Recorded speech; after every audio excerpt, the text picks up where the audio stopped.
Tonight, let us drift back in time, more than 4 centuries ago, to the quiet forests and winding rivers along the James River in what is now Virginia. The morning mist clung to the trees, and the dew whispered softly through the leaves. In these forests lived the Powhatan people, whose villages were tucked between the rivers, their lives shaped by the rhythm of the land, the seasons, and the creatures that roamed freely across the fields and forests. You may have heard her name before, Pocahontas. Often her story is told as a fairy tale, a romance between two worlds, a moment of heroism that history has exaggerated and polished for centuries. But tonight, we will set aside the myths, the legends, and the stories that grew taller with every telling. Tonight, we will listen to the quiet truth. We will follow the gentle footsteps of a young woman born into a time of great change. A girl who learned the language of the river, who played among the trees, and who carried the weight of her people's hopes and dreams, all while standing on the delicate edge between two very different worlds. So, settle in. Find a comfortable spot. Let your shoulders relax and your mind drift. The sails of the English ships are just on the horizon, barely touching the mist, and the forest seems to hold its breath in anticipation. Close your eyes if you like, and allow the story to carry you softly. Let us begin. With the forests, the river, and the girl we now call Pocahontas. The forest began to change in subtle ways. The river still flowed gently, the birds still sang in the trees, and the wind whispered as it always had. Yet now, among the familiar sounds of home, there were new ones, the creak of wooden wheels, the clang of tools, and the quiet chatter of men with pale faces and strange voices. These were the English settlers, newcomers who had arrived along the shoreline in ships that glimmered like white birds against the mist. Matoaka, now slightly older, watched them from the trees, curious but cautious. She did not run to them, nor did she call out. She simply observed, as she had learned to do with all living things. The men seemed anxious, their eyes wide with hunger and wonder. Their clothes were heavy and strange, their movements stiff. They chopped at trees and built shelters, leaving trails of smoke that rose into the sky and mingled with the scent of the forest. Her father, Wahansinkaw, spoke carefully of these strangers. He instructed the people to watch, to learn their habits, and to be ready, neither hostile nor welcoming, but attentive. For Matoaka, this was a world unlike any she had known. She had spent her life in harmony with the land, guided by the wisdom of her elders, and now, there were these strangers whose ways seemed loud and urgent, whose presence felt like a ripple across the still waters of her life. She learned quickly that her village held a kind of quiet power. They knew the land in ways the strangers could not, they understood the river's moods, and they could move through the forest without leaving a trace. And yet, Matoaka saw in the Englishman a kind of vulnerability too, a need for food, shelter, and guidance that made them human, rather than frightening. It was during this time that Matoaka first met a man named John Smith, though their introduction was not dramatic. He was cautious, and she was cautious too. In the stories told later, there would be tales of daring rescues and heroic gestures, but in truth, their first encounters were small, almost imperceptible, a shared glance across the river. A cautious exchange of gifts, a silent understanding that two worlds were meeting, uncertain but quietly aware of one another. Matoaka would bring food to the men, moving through the forest like a soft shadow, unseen but present. She delivered corn, beans, and the small comforts her people could spare, teaching the strangers lessons in survival without speaking more than a few words.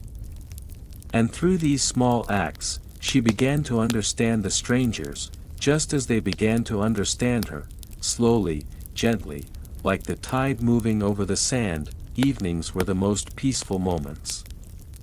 The sun would sink low, casting long golden reflections on the river. Matoaka would sit by the water's edge, watching the ships anchored in the distance, their sails slack as the wind softened. She could hear the faint murmur of the English voices carried on the breeze, mixing with the song of the forest.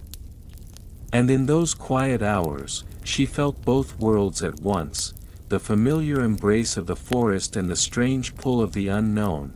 The village taught her patience, the river taught her observation, and the strangers, unknowingly, taught her about change. She began to understand that life was not only what one could see or touch, but also what could arrive unexpectedly, like the glint of a sail at dawn, and yet, for all the uncertainty, Matoaka remained calm. She moved through the forest with grace, feeling the earth beneath her feet, the cool river running past her fingers, and the gentle rhythm of the wind through the reeds. The forest did not rush, and neither would she. In her heart, she knew that these newcomers were a small part of a much larger story, one that would unfold slowly, like a river winding to the sea. Night fell softly over the village. Fires glowed in the huts, shadows stretched across the forest floor, and the river reflected the stars with a quiet shimmer. Matoaka lingered a moment longer at the water's edge, thinking of the strangers, of her family, and of the balance that must be maintained between them. The forest seemed to nod, as if acknowledging her thoughts. And the river whispered a gentle promise, that life, in all its complexity, could still be gentle, still be calm, and still be beautiful. And so this chapter ends, not with drama or fear, but with quiet observation, a young girl standing between two worlds, watching, learning, and letting the soft rhythm of the forest and the river guide her through a world that was slowly, inevitably changing. Time passed slowly, like the river winding through the forest, and Matoaka began to grow into a young woman. She moved with the quiet confidence of someone who knew both the whisper of the trees and the rhythms of human life. The English settlers had become a part of her world, though they remained as distant and curious as the faraway hills beyond the river. Then, one day, everything changed. The English captured her, taking her from the familiar forest and the village that had shaped her gentle life. In this new place, she was given the name Rebecca, a name that felt soft on her tongue, but foreign in its meaning. She learned the customs and faith of these strangers, their words and habits. Their quiet rituals that seemed both strange and comforting in their predictability.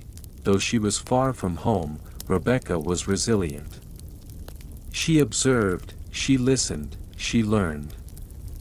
The forest had taught her patience, the river had taught her endurance, and now, in this world of new faces and strange voices, she carried herself with a quiet dignity, a calm that belied her years.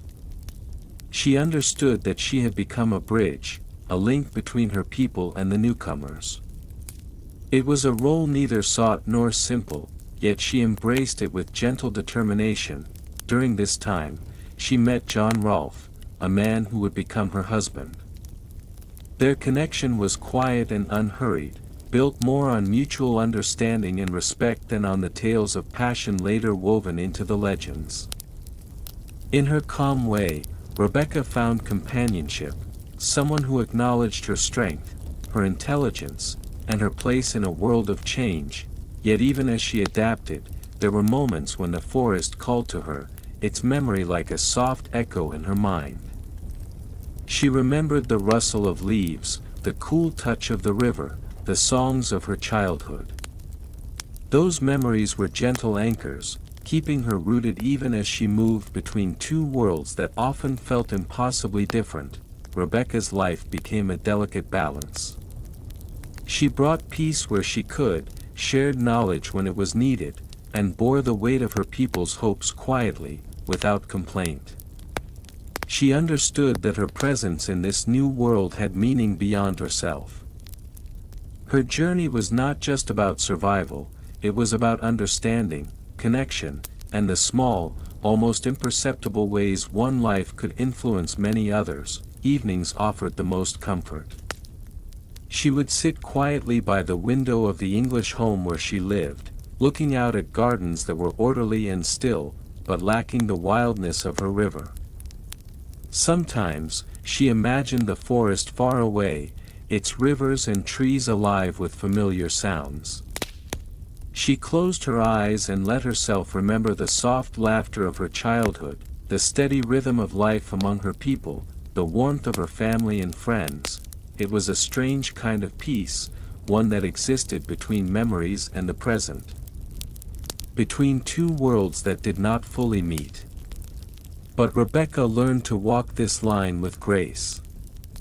She carried both worlds within her, like the gentle flow of a river carrying both sunlight and shadow, and so this chapter closes, not with sorrow or fear, but with reflection. A young woman, standing at the edge of two worlds, calm and steady, moving with quiet strength. The forest, the river, her people, they remained within her, even as she embraced the unfamiliar. And in the soft, steady rhythm of her life, she showed that even in uncertainty, there can be peace, there can be patience, and there can be hope. The ocean was vast and endless, stretching far beyond the forests and rivers that had once been Rebecca's home. The gentle rocking of the ship beneath her feet became a steady, almost hypnotic rhythm, a lullaby of waves and wind. She watched the horizon blur with the sky, feeling the vastness of the world pressing softly against her senses. The journey to England was long, and in the quiet moments, Rebecca allowed herself to remember the forest of her childhood, the soft rustle of leaves, the songs of birds at dawn, the cool touch of river water on her hands. These memories were gentle anchors, carrying her through nights when the seas were dark and the waves whispered too loudly against the hull. London was a city of lights, noise, and strangers, unlike anything she had ever known.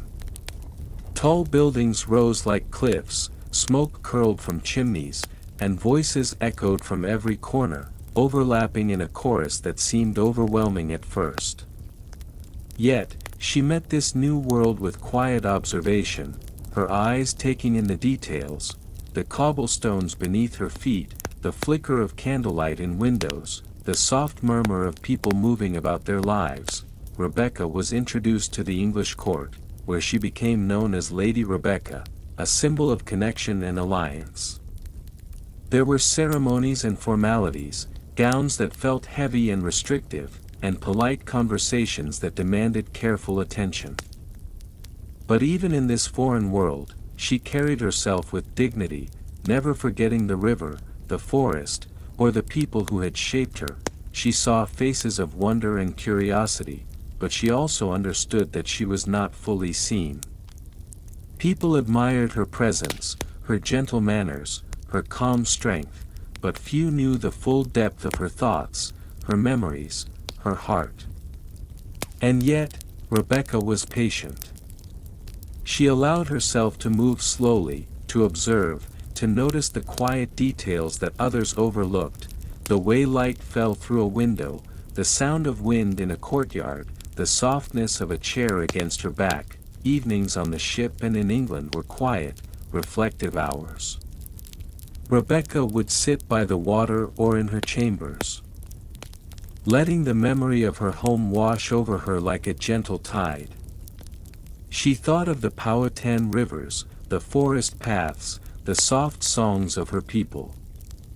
In these moments, she could breathe freely, letting the distant lands soothe her soul, even as she navigated this new world.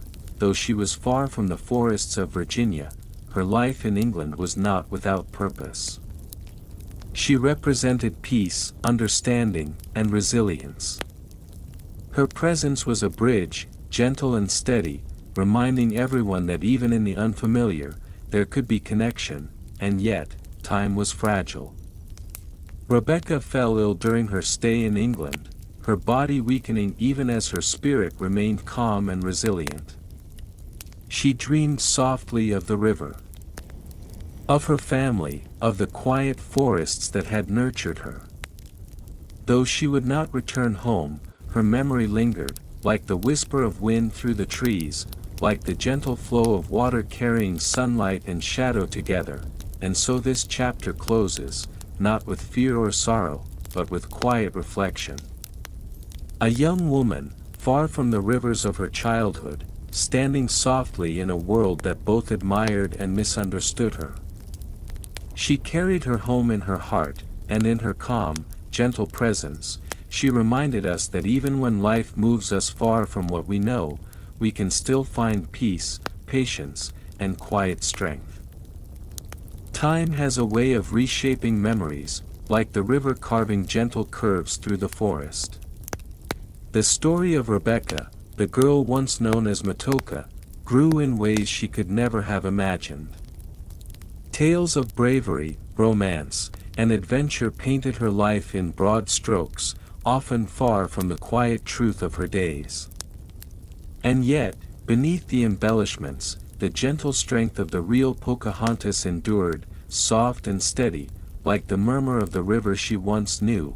She became a symbol, a bridge between peoples, a figure of peace, and a reminder that understanding could exist, even between worlds that seemed so different. Histories would remember her, sometimes imperfectly, sometimes as legend, but always as someone who quietly shaped the lives of those around her. Her legacy is not found in grand gestures or heroic acts alone, but in the subtle ways she moved through the world, with observation, patience, and kindness.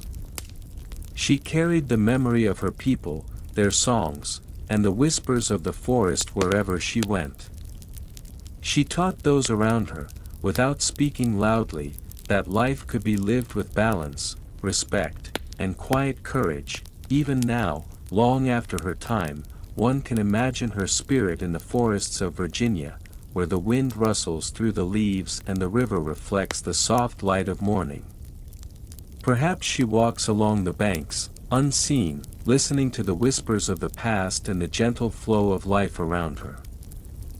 Perhaps she smiles at the thought that her story, though misunderstood in parts, still carries lessons of patience, resilience, and gentle strength, and so, the story closes gently, like a book laid down at the end of the day. The forest and river remain, quiet and eternal. The birdsong continues at dawn, and the wind still whispers through the trees. The real Pocahontas, Matoaka, Rebecca, lives on, not only in the legends, but in the calm, enduring rhythm of life itself. And so, our journey with Pocahontas comes to a quiet close. From the forests of her childhood, to the distant shores of Jamestown, across the vast ocean to England, and finally resting in the gentle echo of history. Her story whispers to us still. She was not only a legend, but a real young woman, patient, resilient, and quietly brave. Her life reminds us that even when the world shifts and changes around us, there can be peace, there can be calm, and there can be connection between people, even across the widest divides. Tonight, as you drift into sleep, imagine the soft river flowing endlessly, carrying her memories, her laughter, and the quiet strength of her spirit.